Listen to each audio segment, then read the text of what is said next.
KBC के अंदर अभी एक रिसेंटली एक ऐसा ही बच्चा देखने को मिल रहा है जिसको सोशल मीडिया पे लगातार ट्रेंड किया जा रहा है बैड पेरेंटिंग के रूप में, कि माता पिता के द्वारा गलत संदेशा देना या बच्चे की ढंग से केयर नहीं कर पाने पे इस प्रकार के बच्चे पैदा हो जाते हैं जो बच्चे ही नहीं बल्कि बदतमीज बच्चे के रूप में कहलाते हैं। नो डाउट उसने अपने मेहनत के दम पे वो मुकाम हासिल करने के लिए वो काफी हद तक वहां तक पहुंचा है, उसके लिए उस विद्यार्थी या उस बच्चे या उन माता पिता का धन्यवाद हो सकता है। लेकिन बच्चे ने जिस प्रकार से अमिताभ बच्चन जी के सामने अपनी जो हरकतें दिखाई वो वाकई में इस चीज को डेफिनेटली रिप्रेजेंट करती है कि उस बच्चे का जो भरण पोषण है वो माता पिता से नहीं होकर के एआई जनरेटेड टूल से हुआ है, यानी लगातार रंग परिवर्तन करने वाली चीजों से देखने को मिला है, लगातार खुद को प्रोपोगेंडा की चीजों में। उस बच्चे को जब भी देखा होगा अमिताभ बच्चन जी ने बोला मैं इंस्ट्रक्शन सुना दूं, तो बच्चा कह रहा है इंस्ट्रक्शन मत सुनाओ, मुझे सब आता, आगे चलो। ये उन्हीं बच्चों की तर्ज पे कुछ बच्चे अपने कमेंट बॉक्स में भी बैठे हुए नजर आते हैं जो कहते हैं रैशनल मत दो, मुझे सब आता, आगे चलो।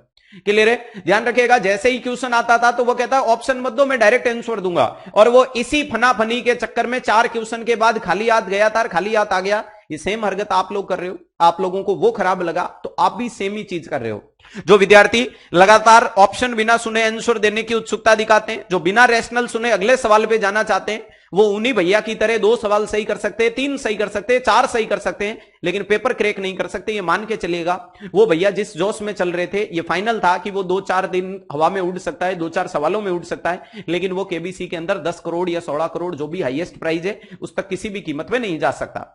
तो जितने भी विद्यार्थी हैं पेशेंस दिखाओ, अच्छे तरीके से पढ़ने की कोशिश करो, रैशनल के लिए दिखाओ। अगर आप किसी सवाल का रैशनल 30 सेकंड सुनने की औकात नहीं रखते हो तो मान के चल लीजिएगा कि आप नॉर्सेट जैसे बड़े एग्जाम के लिए बने ही नहीं हो।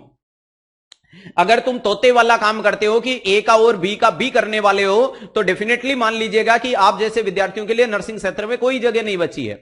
ये बहुत कड़वे शब्दों में कह सकता हूं। पहले पेपर का पैटर्न कुछ ऐसा आता होगा कि जब आप डायरेक्टली तुक्के लगा के काम चला सकते हैं, लेकिन आजकल पेपर का जो पैटर्न आता है वो विद्यार्थियों को सबको पता है, जो विद्यार्थी पेपर देने जाता है, कि गरजने और बरसने में फर्क होता है, और वास्तविकता में वही बंदा सिलेक्शन निकालता है जो रैशनल पढ़ता है। वास्तविकता में वही बच्चा सेलेक्ट होकर के आ रहा है जो लंबी रेस का घोड़ा है, जो पिछले साल 2 साल से मेहनत करता है। वही बंदा अपना सिलेक्शन निकाल सकता है जिसमें 6 घंटे 8 घंटे एक जगह बिना मोबाइल खोले बैठ करके पढ़ने की कैपेसिटी देखने को मिलती है। 15 मिनट पढ़ने वाले बच्चे जिनको 15 मिनट में 3 बार वॉशरूम लगता है, उनका नॉर्सेट नहीं निकलता है। समझ पा रहे हो? चाहे किसी कारण से निकल रहा हो।